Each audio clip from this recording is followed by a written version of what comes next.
अब कुछ राजनीतिक अपडेट्स। लिकुड पार्टी के अंदरूनी झगड़े सोमवार रात होने वाले पार्टी के प्राइमरी चुनाव से पहले तेज हो रहे हैं। प्रधानमंत्री बेंजामिन नेतन्याहू, जिन्होंने पहले ही कई आरक्षित सीटों के लिए उम्मीदवार चुन लिए हैं, लेकिन वो प्राइमरी में भाग ले रहे कई दावेदारों का भी समर्थन कर रहे हैं। हालांकि एक नाम जिसे उन्होंने सार्वजनिक रूप से समर्थन नहीं दिया है, वो है M.K. ताली गोटली। कहा जाता है कि ये विवादास्पद विधायक लिकुड सदस्यों के बीच मजबूत समर्थन रखती है, लेकिन आंतरिक सर्वेक्षणों के अनुसार उन्हें सूची के शीर्ष के पास रखने से पार्टी को कुल मिलाकर 2 से 3 सीटों का नुकसान हो सकता है। और अधिक अपडेट्स के लिए मेरे साथ स्टूडियो में है हमारे i24 न्यूज संवाददाता बिलाल सलादी।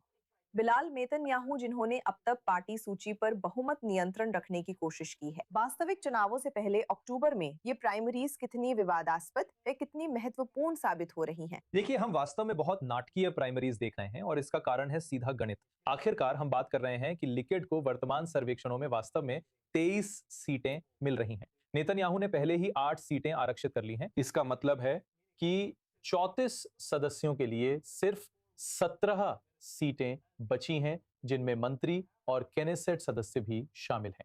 तो वर्तमान लिकुड पार्टी के आधे सदस्य अगले चुनाव में केनेसेट से बाहर हो जाएंगे और यही वजह है कि कल के नतीजों को लेकर माहौल बहुत बहुत नाटकीय होने वाला है।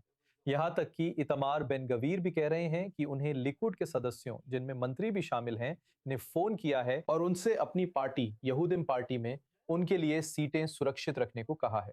इसका मतलब है कि वे बहुत हताश हैं और जानते हैं कि इस बार वे चुने नहीं जाएंगे। ये निश्चित रूप से ध्यान देने वाली बात है। अब जैसा कि आपने कहा, नेतन्याहू, उन्होंने सार्वजनिक रूप से ये नहीं कहा कि वे लिक्विड या खास तौर पर लिक्विड के सदस्यों का समर्थन करते हैं या नहीं, लेकिन जब बात आती है ताली गॉटलीब की, वो साफ तौर पर ये नहीं कह रहे हैं कि वे उनके खिलाफ हैं। उन्होंने कहा कि जैसा आपने मौजूदा सर्वेक्षण का जिक्र किया, अगर वो पहले 10 सीटों में आ जाती हैं तो शायद इससे लिक्विड को 2 से 3 सीटों का नुकसान हो सकता है। ये बेशक नेतन्याहू के लिए बहुत अहम है, लेकिन वे कह रहे हैं कि उन्हें लिक्विड के सदस्यों पर भरोसा है कि वे सही वोट करेंगे। इस बात से कि उन्होंने ये जानकारी खास तौर पर चैनल 12 के जरिए बाहर आने दी, इसका मतलब है कि वे लिक्विड पार्टी के सदस्यों को एक संदेश देना चाहते हैं। इसी वजह से वे ताली गॉटलीब को शीर्ष स्थानों पर नहीं देखना चाहते। यही इस वक्त नेतन्याहू के लिए चुनौती है। जब ज्यादा जनप्रिय, ज्यादा आप जानते हैं, चलिए कहें जन लुभावन सदस्य जैसे ताली गोटलीब और अन्य लोग ईमानदारी से कहें तो आगे होते हैं, हो सकता है कि इससे उनके लिक्विड पार्टी के भविष्य की योजनाओं में बाधा आए। ये सब क्या संकेत देता है कि नेतन्याहू जो अपनी गठबंधन बनाना चाहते हैं, अगर वे जीत जाते हैं तो वे इसे कैसे बनाएंगे? देखिए, ये तथ्य कि वे ताली गॉटलीब और दूसरों मोशे को नहीं चाहते, मौजूदा मीडिया मंत्री को आगे नहीं रखना चाहते, इसका मतलब है कि वे एकता सरकार की तलाश में हैं।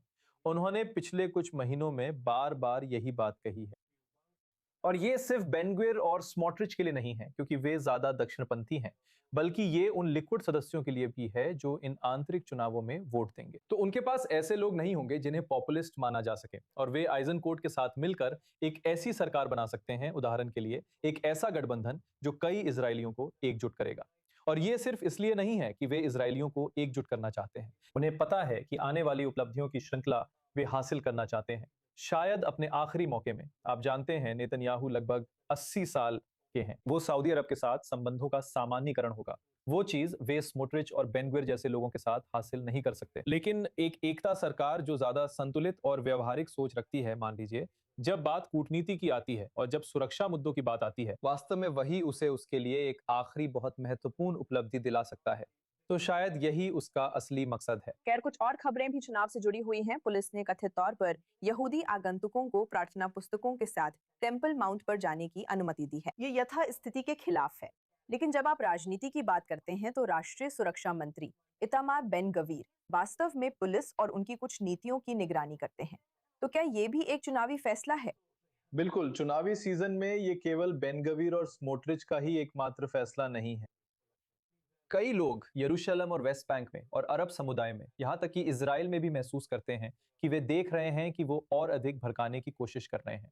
तो इससे उन्हें उज्जमा यहूदीत में अपने समर्थकों के बीच और आम तौर पर इजरायली दक्षिण पंथ में और अधिक समर्थन मिलेगा। तो ये उसका एक हिस्सा है। जैसा आपने कहा, ये कुछ ऐसा है जिसे पहले टेम्पल माउंट में अनुमति नहीं दी गई थी। हम यहाँ जो कोसोवो में हो रहा है उदाहरण के लिए, और अभी वेस्ट बैंक में हो रहा है, उसे जोड़ सकते हैं। और निश्चित रूप से वो अपराध जो हम अरब समुदाय में देख रहे हैं, कम से कम अब अरब समाज बेन गवीर पर आरोप लगा रहा है। उदाहरण के लिए कल पुलिस अधिकारी अल फहम में एक शादी में गए और वो एक अराजक दृश्य था, तो वे ये भी कह रहे हैं कि ये चुनाव की वजह से हो रहा है।